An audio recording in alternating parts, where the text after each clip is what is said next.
Vão começar as obras de recuperação do trecho da rodovia Altino Arantes, que liga Batatais a Altinópolis. A vicinal foi liberada para desvio desde a última quinta-feira. A ponte caiu em dezembro do ano passado após uma forte chuva. O trecho interditado fica no quilômetro 46 da rodovia Altino Arantes, onde a ponte cedeu em Batatais. A obra de recuperação, anunciada pelo governo do estado, será realizada em caráter emergencial. Vai ser uma recuperação completa, um investimento que ultrapassa a casa de 2 milhões de reais, realizados pelo Departamento de Estradas e Rodagem, DR. A empresa já foi contratada emergencialmente para fazer essa obra, que terá o prazo de 6 meses. É uma obra complexa, porque existe o risco de rompimento de adutora. E o principal disso é a união, é a força de nossa macro-região e é o nosso governador do estado de São Paulo, que em menos de um mês de mandato já veio a Ribeirão Preto trazer investimentos, viaturas, defesa civil e já recebeu esse pleito que nós levamos até ele pessoalmente e já determinou esse início imediato das obras. A marginal da rodovia também foi contemplada para receber uma adutora paralela às que já existem para aliviar o fluxo de água e evitar novos rompimentos. O desmoronamento da ponte, que liga Batatais a Altinópolis, aconteceu no dia 7 de dezembro, após uma chuva forte. Houve uma sobrecarga no abastecimento de água, no fluxo de água das adutoras que passam por debaixo dessa rodovia. E isso provavelmente acabou por assorear durante o tempo a ponte e as adutoras que passam por debaixo dessa rodovia, acabando por ocasionar, num período de muita chuva, que foi o que a gente observou no dia 7 de dezembro e naquela semana como um todo, no rompimento da ponte.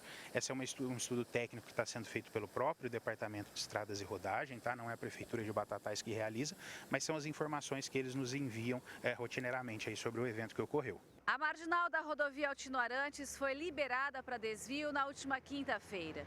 Mas por aqui só podem passar veículos leves, assim como de emergência, ônibus e caminhões de até 24 toneladas. E essa é a preocupação porque não tem fiscalização, segundo os moradores vizinhos. E embaixo há adutoras que não podem ser sobrecarregadas. Tem caminhões realmente muito pesados, carretas, bitrens, e que pode afetar 4 adutoras de água que tem sobre a ponte da marginal da rodovia.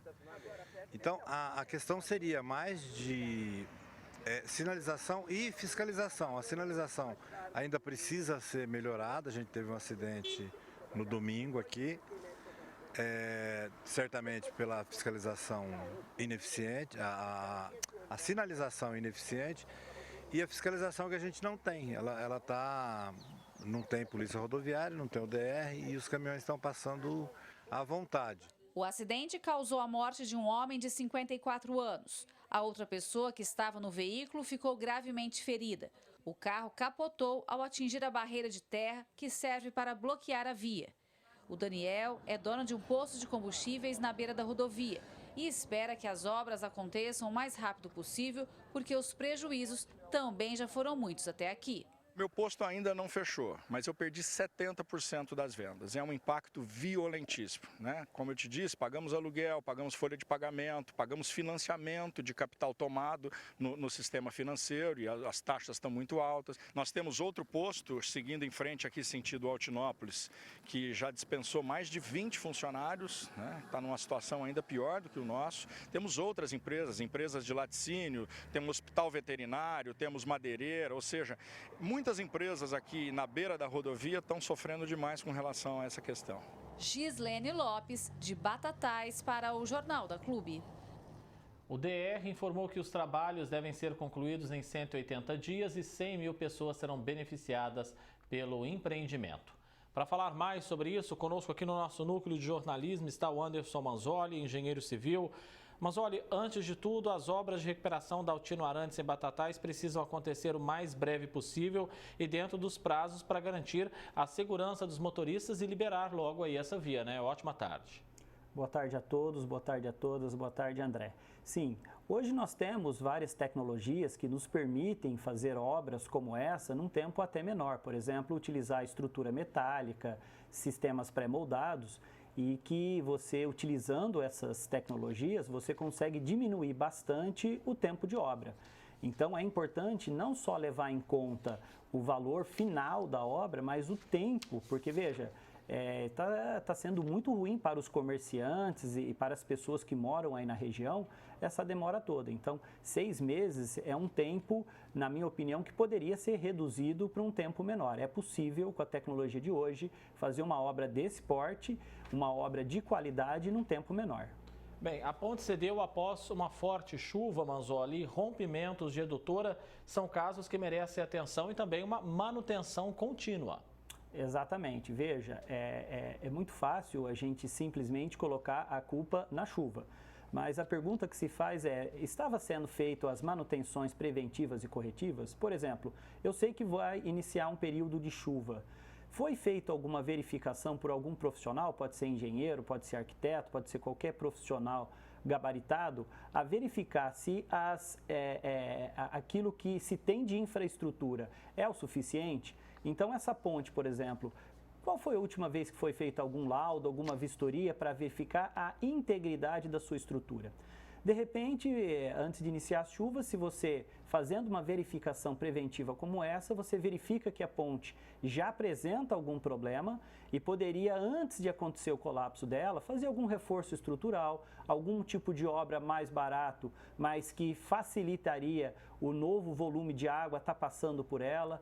Então, a maioria dos casos que a gente vê é que não é que a ponte caiu de um dia para outro de uma forma repentina, mas sim ela vai apresentando problemas e de repente uma chuva um pouco maior, um volume de água um pouquinho maior, leva ela para o colapso. Mas se fizesse realmente umas medidas preventivas, de repente essa ponte poderia, apenas com um reforço, estar aí ainda e não gerar todo esse transtorno para as pessoas. A responsabilidade da rodovia é do DR, do Departamento de Estradas de Rodagem. Qual deve ser, então, Manzolli, a preocupação com essas obras, principalmente no período de chuva? Veja, o período de chuva é muito ruim para se fazer obras de infraestrutura, porque o solo ele não está propício, o solo está mole, é difícil trabalhar nesse período de chuva, então a gente sabe que vai ter que ter um reforço aí nas equipes para conseguir atender a demanda de construir mesmo nessas condições adversas, mas é possível. E aí cai naquela questão, né? Se tivéssemos agido com medidas preventivas, talvez essa obra poderia não ter sido necessária fazer nesse momento dessa forma. Quem mora ali na Redondeza, Manzolli, reclama também da falta de sinalização nesse local que está interditado. Até no fim de semana teve um acidente por lá, um carro capotou após atingir aí uma barreira de terra que bloqueava a via. Como deve ser então a sinalização? Até tem, só que ela precisa ser uma sinalização realmente adequada, né? Com certeza. Veja, quando você tem uma situação de que realmente coloca em risco as pessoas que estão transitando pelaquele local, a sinalização ela tem que ser diferenciada, tem que ser intensificada e não só simplesmente fazer como as imagens estão mostrando. Então falta sim uma sinalização que fique mais visível para o motorista, principalmente à noite ou no momento de chuva, para que o motorista consiga ver à sua frente que existe realmente um risco ali. Então, a sinalização tem que ser melhor. Ali a gente vê que ela foi insuficiente, tanto é que tivemos um acidente. Fiscalização também tem que ser redobrada nessa marginal que foi liberada para o tráfego. Não dá para trafegar ali caminhão com um peso, porque senão você vai estragar também. Com certeza. Veja, sempre que você vai fazer, seja uma ponte, seja uma rodovia, ela é calculada, dimensionada para suportar um determinado peso, uma determinada solicitação. Então, se você permite a passagem de veículos que têm um peso acima daquilo que foi projetado, acima do que é a capacidade de suporte da via, ela vai se romper e vai gerar inúmeros de outros problemas. Então, sim, a fiscalização precisa acontecer, ela precisa ficar lá de forma constante e impedir que esses veículos que têm um peso maior transitem naquele local, porque a infraestrutura daquela via não comporta veículos pesados. Então, se passar veículo pesado, vai acontecer o rompimento das adutoras, vai ter o rompimento do pavimento e vai aumentar os problemas que já não são poucos aí. E tomara realmente que o prazo seja cumprido em 6 meses, a ponte aí seja entregue. Engenheiro Civil Anderson Manzolli, agradeço mais uma vez a sua presença aqui, um abraço e até a próxima.